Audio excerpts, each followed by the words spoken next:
Баршаңызға сәлем. Бүгін сіздерге фаршталған картоп тағамының рецебімен бөліскім келеді. Ең алдымен картоптарымызды ортасынан екіге бөліп, содан кейін видеодағындай етіп, картоптың ортасын ойып, фарш салатындай етіп дайындап аламыз.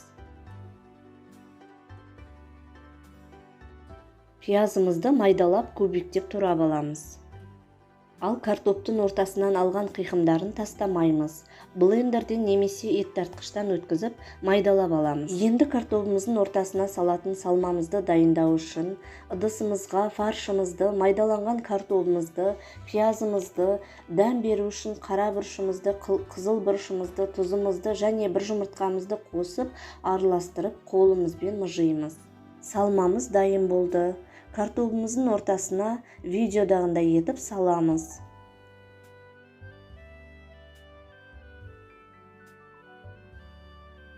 Тұздығымызды жасау үшін пиязымызды, түрлі түсті бұрышымызды, сарымсағымызды, сәбізімізді турап аламыз. Қазанымызға майымызды құйып, қыздырып, пиязымызды салып, араластырып, қуырып аламыз. Содан кейін сәбізімізді саламыз. Араластырып, түрлі түсті бұрышымызды саламыз.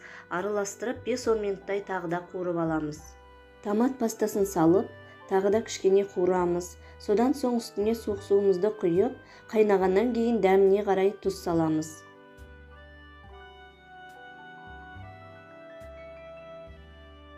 Тұздығымыздың үстіне фаршталған картопымызды салып, қазанымыздың қақпағын жауып, жай отта 40-45 минут бұқтырамыз. Міне фаршталған картоп тағамыз дайын болды. Оңай жасалатын және дәмді ас. Ас болсын. Бүгін сіздерге сиыр тілі қосылған, өзі оңай және жеңіл, витаминге толы салаттың рецебімен бөліскім келеді. Біздің салатымызға керек заттар: сиырдың тілі, қызанақ, қияр, сарымсақ, түрлі түсті болгар бұрышы, петрушка және әрлеу үшін салат жапырағы. Алдымен сиырдың тілін қайнатып пісіріп аламыз. Суығаннан кейін жұқалап турап ортасынан бөлеміз. Қиярымызды да ортасынан бөліп, осылай қиғаштап тураймыз.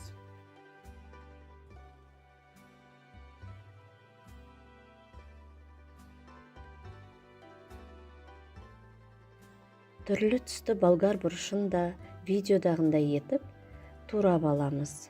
Петрушканы да майдалап тураймыз. Қызанақты ұзынша етіп тураймыз.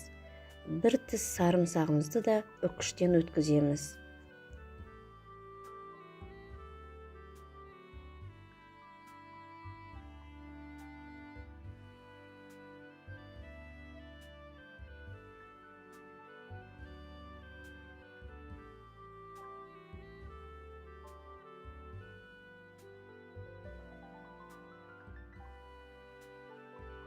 Енді осы салатымыздың үстіне құятын соусымызды дайындап алуымыз керек. Ол үшін бір ыдысқа 1 лимонның жартысын сығып аламыз.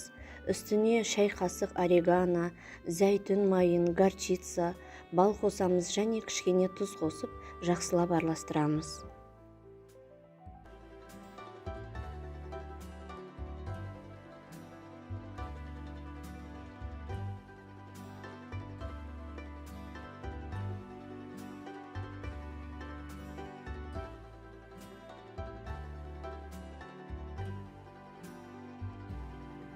Дайын болған салатымызды араластырып, үстіне осы соусымызды құйып шығамыз.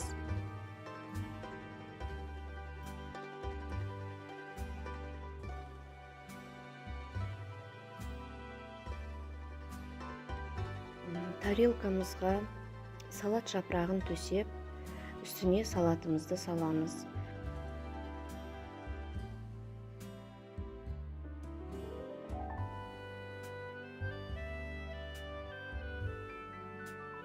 Және әрлеу үшін бальзамический соустан осылай зигзаг жасап қойсаңыздар болады. Болмаса кунжут сеуіп қойсаңыздар да болады.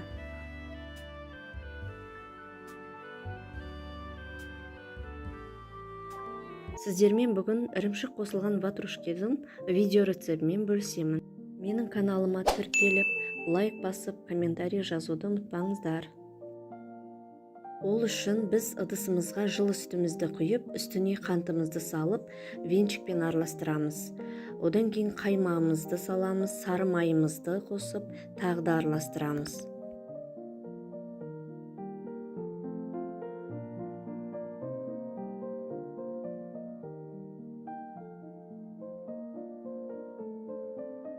Үстіне дрожжимізді саламыз, ашытқымызды, дәміне қарай тұзымызды саламыз, жұмыртқаны жарып салып, әбден дрожжиміз, ашытқымыз ерігенше жақсылап араластырамыз. Содан кейін ұнымызды електен өткізіп, шетінен қосамыз.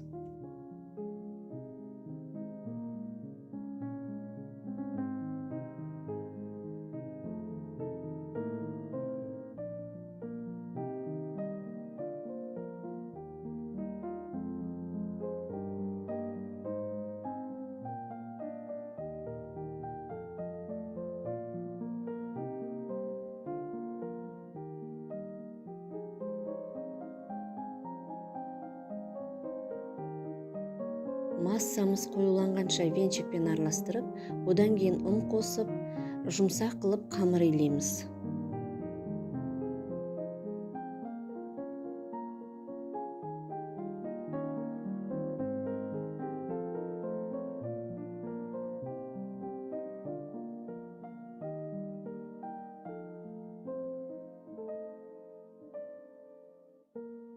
Міне қамырымызды илеп болдық. Енді бетін жауып, 1,5-2 сағатқа қамырымыз көтерілгенше жауып қоямыз. Менің қамырым 1,5 сағатта көтерілді. Оны үстінен басып, тағы да екінші рет көтерілгенше жауып қойдым. Қамырымыз екінші рет көтерілді. Қамырымызды басып, одан кейін шетке қоя тұрамыз да, енді ішіне қосатын салмасын дайындауға кірісеміз. Ірімшігімізге құмшекерімізді және бір жұмыртқамызды жарып қосып, жақсылап араластырамыз.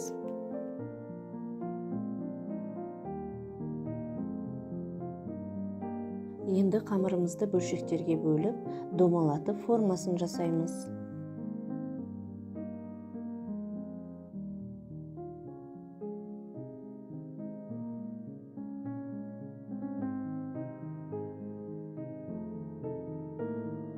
Қамырымыздың формасын жасап болғаннан кейін орамалмен бетін жауып 30 минутқа көтерілгенше тағы қоямыз. Қамырымыз көтерілді. Енді мен үстін пияламен басып, бір ас қасықтан ірімшікті салманы салдым.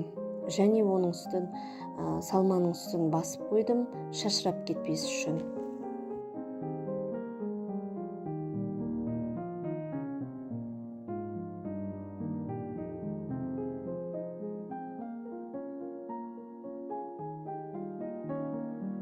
Біздің ірімшік қосылған ватрушкемізге керек заттардың мөлшерін мен видеоның астына қалдырамын. Ватрушкаларымыздың бетіне бір жұмыртқаның сарысына 1 ас қасық сүт қосып жағып шығамыз. Сонда беті жып-жылтыр болып, әдемі болып піседі. Пешімізді 180 градусқа қойып, ірімшікті ватрушкаларымызды 30-35 минутта пісіреміз. Міне ірімшік қосқан ватрушкаларымыз пісті. Өзі жақсы көтерілген, жұп-жұмсақ, иісі де дәмі де өте керемет болып пісті. Менің рецептіммен дайындап көріңіздер. Видеоны соңына дейін көргендеріңіз үшін үлкен рахмет. Сіздермен болған Жазира.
Құрметті менің көрермендерім, енді сіздермен моншақ әсіптің рецептісімен бөлісейін. Ол үшін бізге қойдың жүрегі, өкпесі, көк бауыры, құйрығы, сиырдың ішегі, бір кесе күріш, сарымсақ, дәміне қарай тұз, қара бұрыш, паприка, су қажет болады.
Өткіземіз.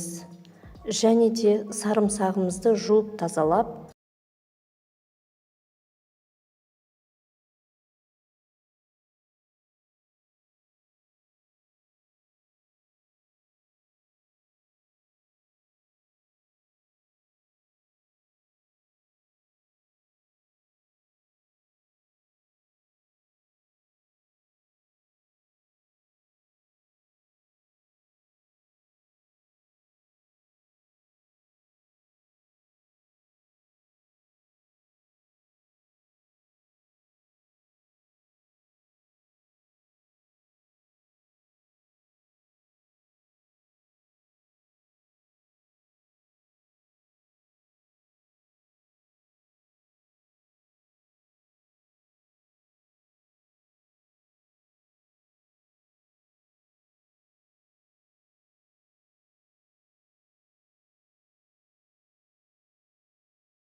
әдемілеп саламыз.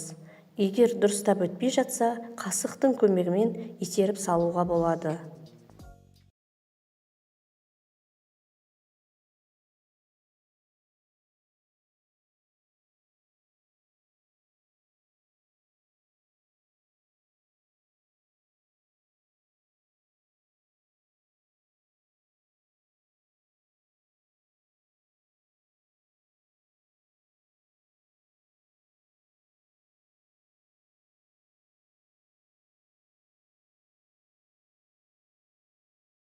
Сондықтан ішекті әдемілеп бір келкі қып видеодағындай етіп осылай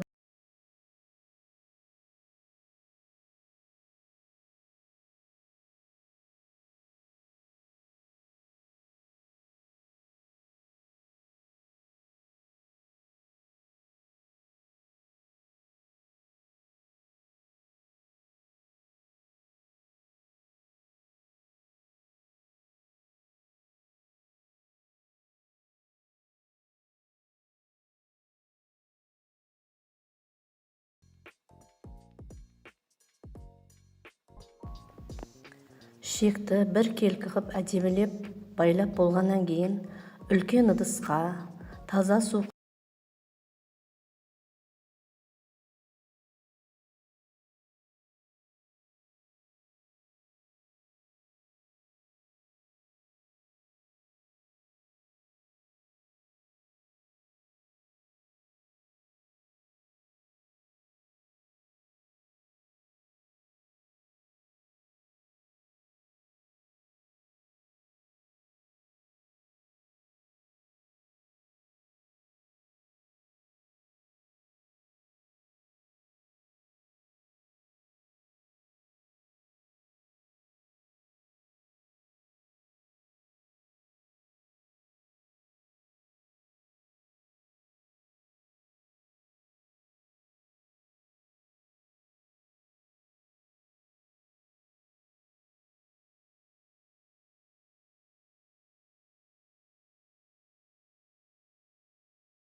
Сәлем достар. Бүгін мен сіздерге үй жағдайында 3 түрлі суши жасаудың рецептімен бөлісейін. Бізге сушиге керек заттар: қызыл балық, қияр, краб таяқшалары, күріш, сүзбелі ірімшік, нори жапырағы. Ең алдымен күрішті осылай жуып, тазалап, қайнатып аламыз. Қиярымызды жіңішкелеп, ұзыннан турап аламыз.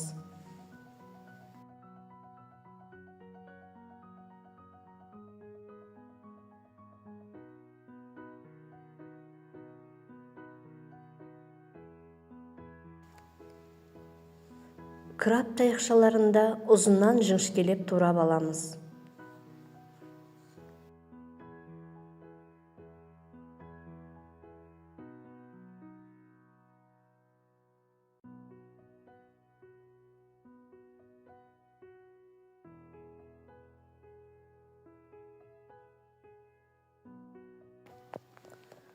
Қызыл балығымыздың сыртын тазалап, аршып аламыз.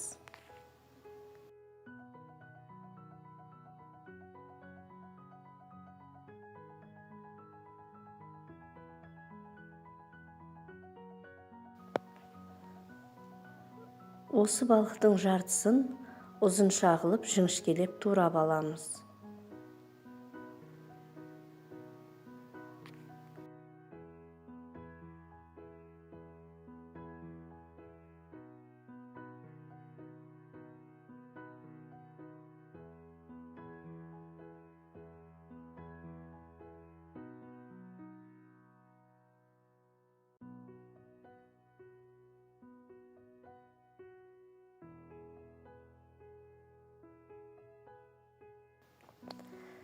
Күрішімізді пісіріп алдық.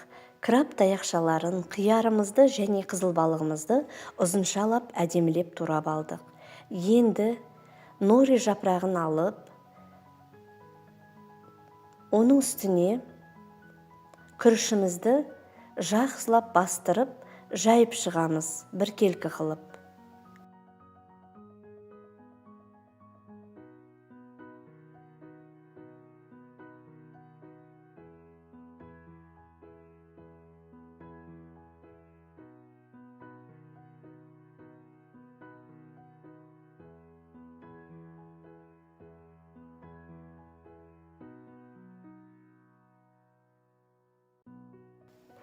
Енді сүзбелі ірімшігімізді осылай кондитерлік салафанға салып,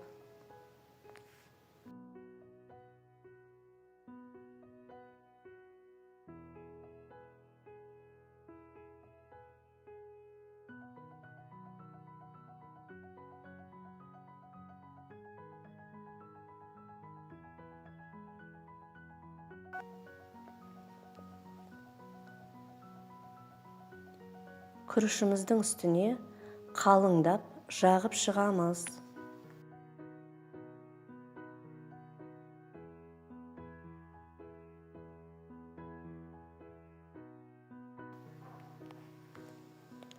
Жанына туралған қиярымызды қоямыз.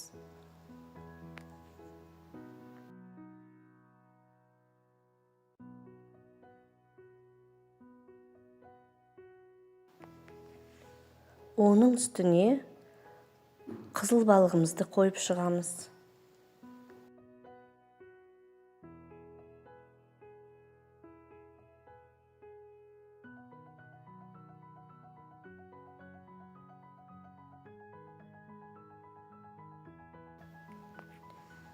Енді осылай нығыздап ораймыз.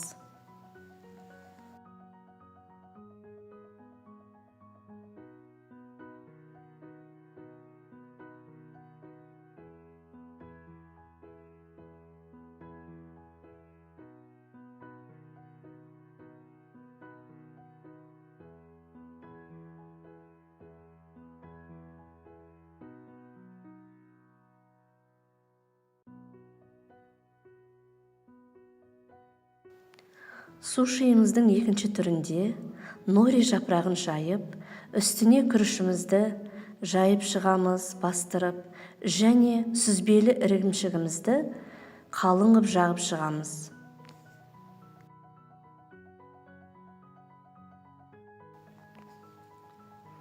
Үстіне туралған қиярымызды қойып шығамыз.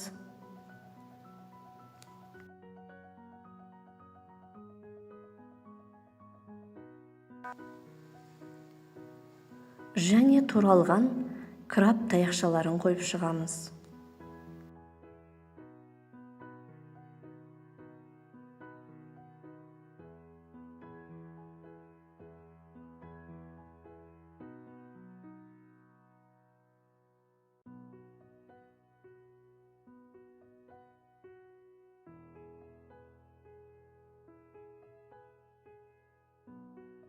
Жақсылап, нығыздап орап шығамыз.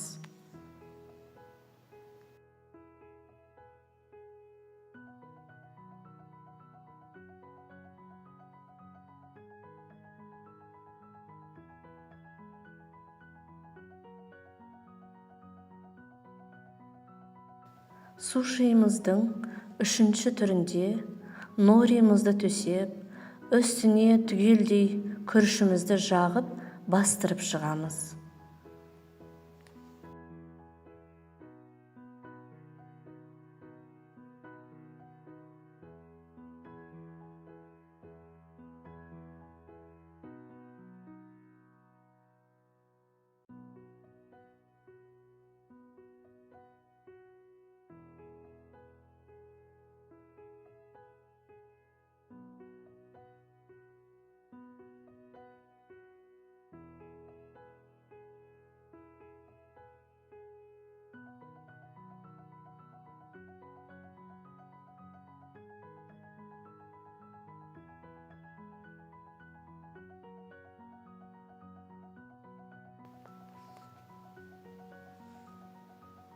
Енді оны теріс аударып, бетіне сүзбелі ірімшікті түгелдей жағып шығамыз.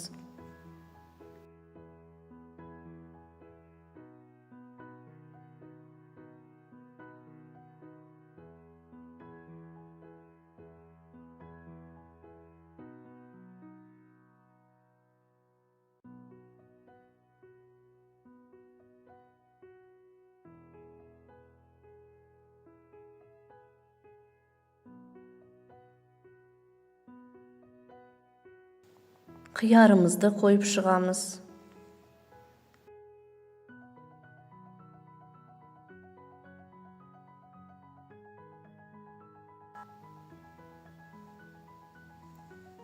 Және нығыздап орап шығамыз.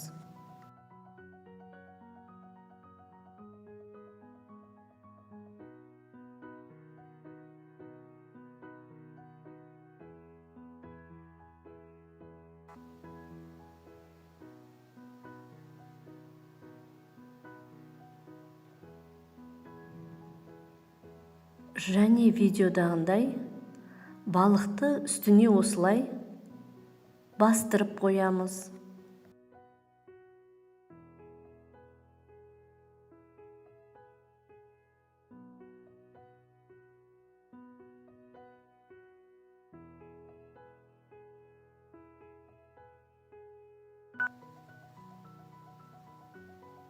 Енді ыдысымызға 2 жұмыртқаны жарып, араластырып,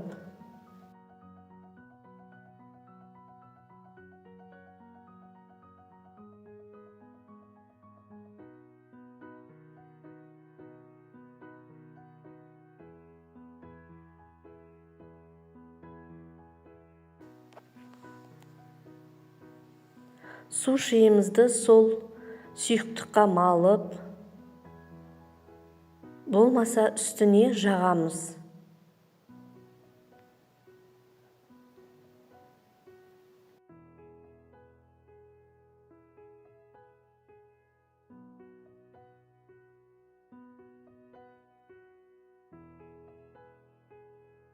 Барлық жеріне жағып болғаннан кейін, кептірілген нанның қоқымына аунатып аламыз.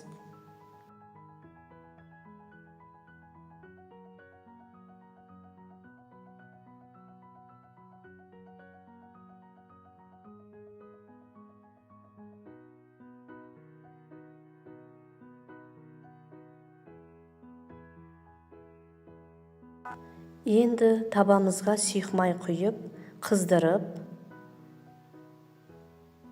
кептірілген нанға малынған сушиді қуырып аламыз.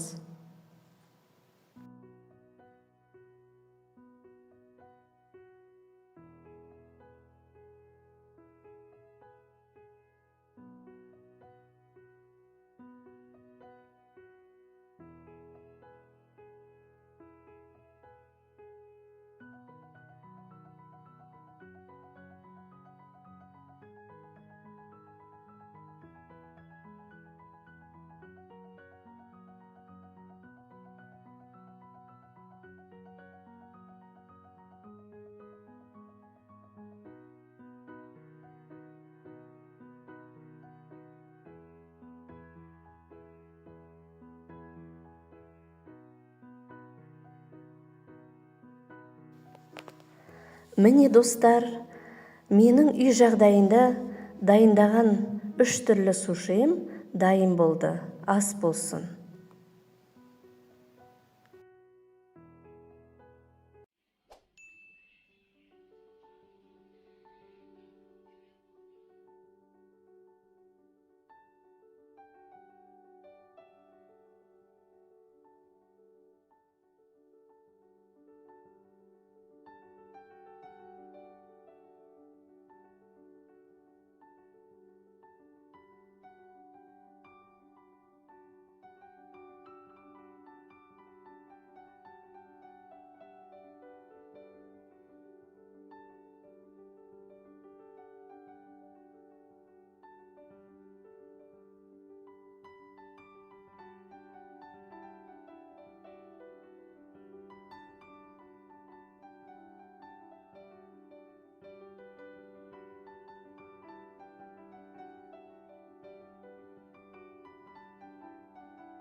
Сәлем достар, менің YouTube каналыма қош келдіңіздер. Мен бүгін сіздерге мерекелік дастарханға қойылатын, пеште пісірілетін маринадталған тауық дайындаймын. Менің YouTube каналыма тіркеліп, лайк басып, комментарий жазуды ұмытпаңыздар. Ол үшін бізге бір бүтін тауық қажет. Мен дүкеннің тауығын алдым. Тауығымызды маринадтау үшін бір ыдысқа бір ас қасық тола майонез, бір ас қасық тола кетчуп, бір ас қасық тола тұз және шай қасық құмшекер, шай қасық қара бұрыш, шай қасық паприка және шай қасық куркума және 3-4 тіс сарымсақ, майдаланған сарымсақ қажет.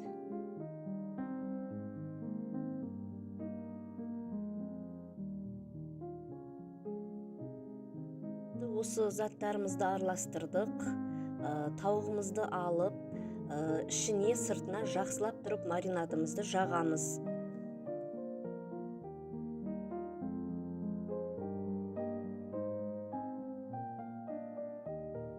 Содан кейін пищевой салафанмен жауып, 3 сағатқа маринадталғанша үйдің температурасында қоямыз.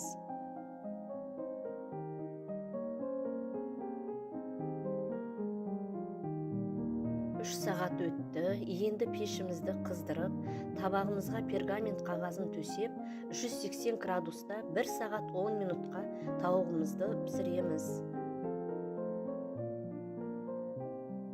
Маринадталған тауығымыздың жанына қою үшін мен картошка по-деревенски дайындадым. Ол үшін мен 8 картопты аршып, тазалап, бөліктерге бөлдім, видеодағындай. Және бір сәбізді әрлеу үшін теркамен әдемілеп бөліп алдым.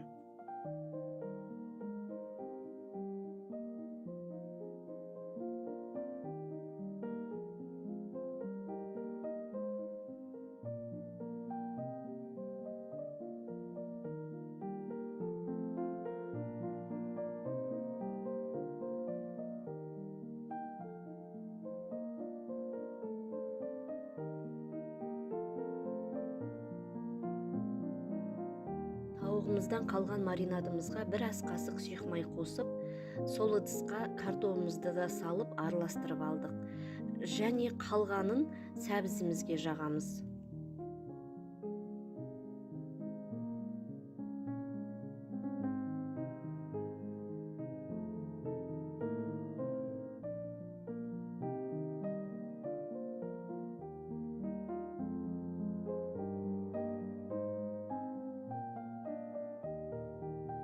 Пешіміздің табағына пергамент қағазын төсеп, картоптарымызды қойып шығамыз. Және картопымыз 180 градуста 50 минутта пісетін болғандықтан тауықпен бірге пісіруді жөн көрдім. Сәбізімізді тауықтың жан жағына қойып пісірдім. Тауығымыздың пешке қойғаннан кейін 30 минут өткен кезде пештен шығарып, үстіне өзінен бөлінген сөлін құямыз. Оны 1-2 рет жасасаңыздар болады. Сонда тауықтарыңыз қызарып, дәмді боп, әдемі боп піседі. Міне достар, мерекелік дастарханға қойылатын маринадталған тауығымыз пісті. Иісі де, дәмі де өте керемет болып пісті. Видеоны соңына дейін көргендеріңіз үшін үлкен рахмет. Менің YouTube каналыма тіркеліп, лайк басып, комментарий жазуды ұмытпаңыздар. Сіздер де менің рецебіммен тауықты осылай маринадтап пісіріп, балаларыңызды, қонақтарыңызды қуантсаңыздар болады. Сәлем баршаңызға. Бүгін сіздерге өте дәмді меренга рулетінің рецебімен бөліскім келеді. Ол үшін бір ыдысқа жұмыртқамыздың ақ-уызын сарысынан бөліп аламыз. Миксерімізбен жайлап араластыра бастаймыз. Ақ-уызымыз көпіршіктене берген кезде саусағымыздың ұшымен тұз қосамыз. Содан кейін шекерімізді 3 бөліп қосып, миксеріміздің қатты айналдыратынына қосып, уызымыз қоюланғанша жақсылап араластырамыз. Енді үстіне жүгері крахмалын қосып, 1-2 минуттай тағы да араластырамыз. Міне осындай қою, уызымыз ақпайтындай болу керек. Пешімізді алдын ала қыздырып, 180 градусқа 20-25 минутқа пісіруге қоямыз. Үстіне миндаль үгінділерін сеуіп шығамыз. Меренгамыздың кремін дайындау үшін творожный сырымызға қант ұнтағын қосып, миксерімізбен араластырамыз. Енді үстіне 33% сливкемізді қосып, миксерімізбен жақсылап қоюланғанша араластырамыз. Міне меренгамыз пісті. Түрі осындай түс болу керек. Жайлап саусақпен басқанда қытырлаған дауыс болады. Меренгамызды суытып, басқа пергаментке ауыстырып, дайын кремімізді әдемілеп жағып шығамыз. Үстіне мен мұздатқыштан алынған малинамызды, таңқурайымызды қойып шықтым.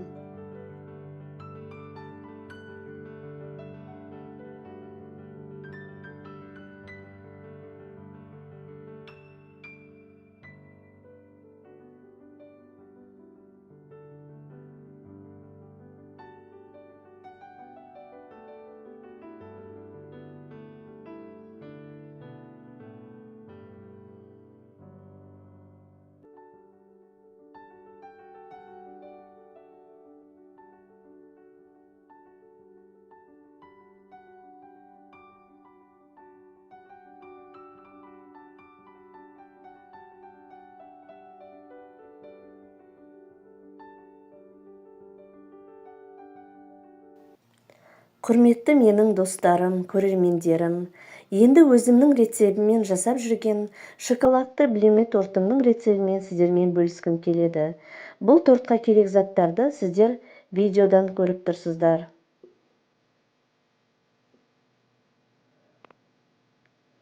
Осы тортты пісіру үшін бізге алдымен блинныйды, құймақты дайындап алу керек. Ол үшін таза ыдысымызға 3 жұмыртқамызды жарып миксерлейміз.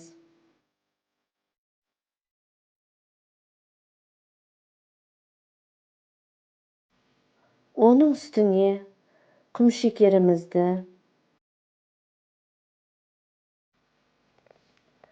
електен ұнымызды өткізіп қосамыз.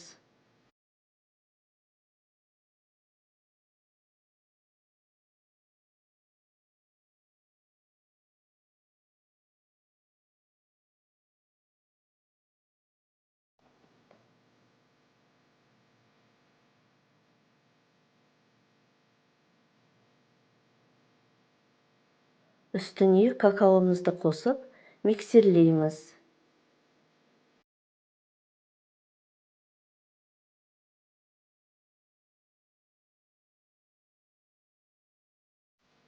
Үй температурасындағы сүтті қосып, миксермен жақсылап араластырамыз.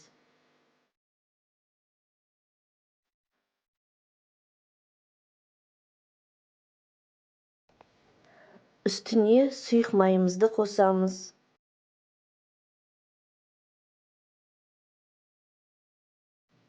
Ас содасын қосамыз.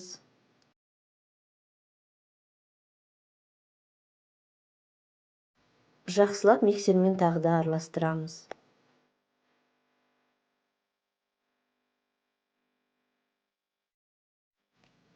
Шоколадты блинныйымыздың, құймағымыздың қамыры дайын. Енді табамызды қыздырып, осы блинныларымызды, шоколадты құймақтарымызды біртіндеп жұқалап әдемілеп пісіреміз.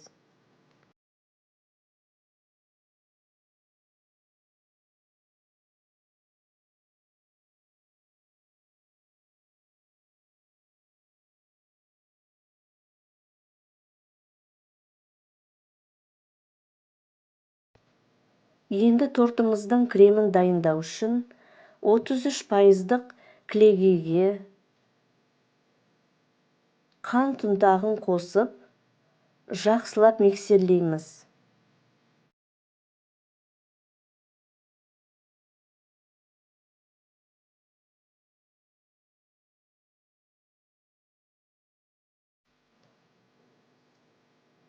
Біздің креміміз осындай қою болу керек. Енді блиннымыздың шеті әдемі болу үшін үстіне тарелка қойып, осылай артық жерін кесіп тастаймыз.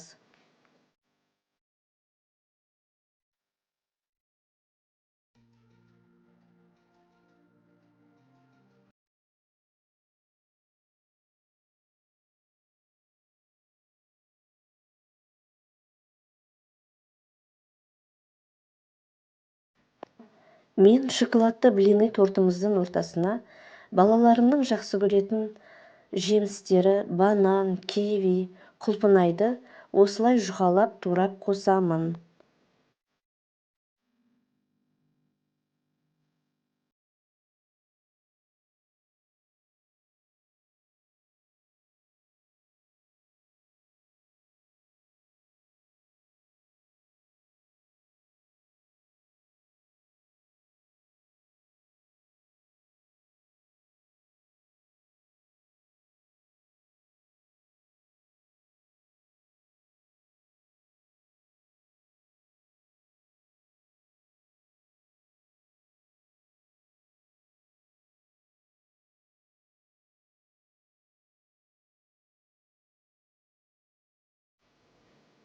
Енді тортымызды жинаймыз. Тарелкамызға блинымызды қойып, үстіне кремімізді жақсылап жағып шығамыз.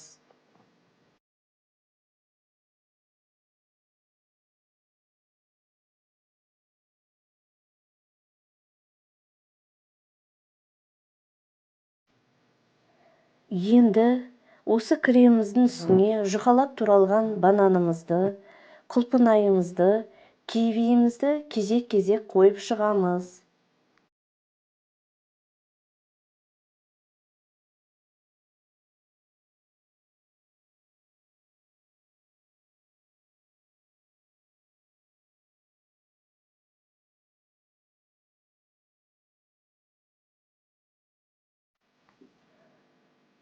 Жемістеріміздің үстіне кремімізді жағып, кезегімен блинымызды, құймағымызды қоямыз. Оның үстіне қайтадан жемістерімізді қоямыз. Солай креміміз бен құймағымыз біткенше осылай жасаймыз.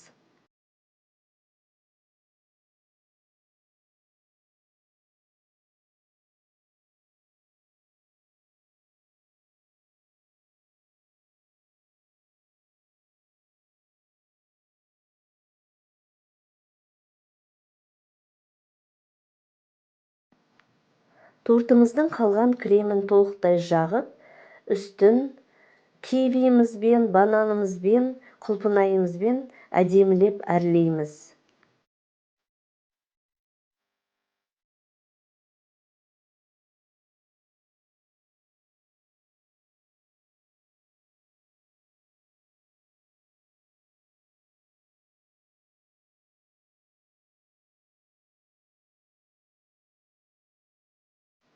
Қадірлі менің достарым, көрермендерім, біздің шоколадты блины тортымыз дайын болды. Кремі сіңгенше тоңазытқышқа 1-2 сағатқа қойып аламыз.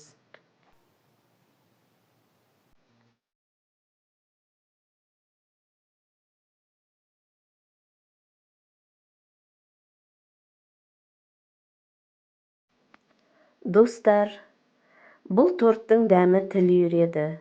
Менің жасаған ерекше рецебіммен жасап дайындап көріңіздер. Ас болсын.